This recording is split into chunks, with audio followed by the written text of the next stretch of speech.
This is the detachment of the heart, that the heart is with Allah subhanahu wa ta'ala, even when the body is in dunya. And so these three people came to the Prophet's house, sallallahu alaihi wasallam, and they asked about how the Prophet sallallahu alaihi wasallam used to worship. When they were told, it was as if they thought that it was little and said, "Where are we in relation to the Messenger of Allah sallallahu alaihi wasallam, who has been forgiven his past and his future wrong actions?" He said, one of them then said, "I will pray all night, every night." Another said, "I will fast all the time and not break my fast." And another said, "I will withdraw from women and never marry."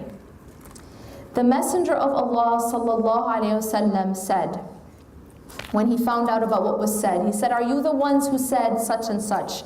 By Allah, I am the one among you with the most fear and awareness of Allah subhanahu wa ta'ala, but I fast and break my fast, I pray and I sleep, and I marry women. Whoever leaves my sunnah or disdains of my sunnah is not with me." The Prophet ﷺ did not have to withdraw from dunya in order to be detached from it. His detachment was so much deeper. It was the detachment of his heart. His ultimate attachment was to Allah subhanahu wa ta'ala and the home with Him. Because he truly understood the statement of Allah subhanahu wa ta'ala, who says, "What is the life of this world but amusement and play? وَمَا الْحَيَاةِ الدُّنْيَا إِلَّا مَتَاعُ الْغُرُورِ." That here Allah subhanahu wa ta'ala is saying, and this is something repeated many times in the Quran,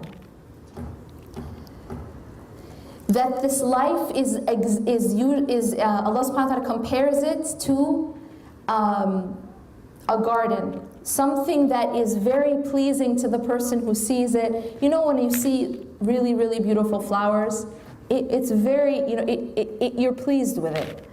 And then what happens over time, no matter how beautiful that flower is, that over time it will crumble. Eventually, first it wilts, and then it becomes yellow, and then it crumbles.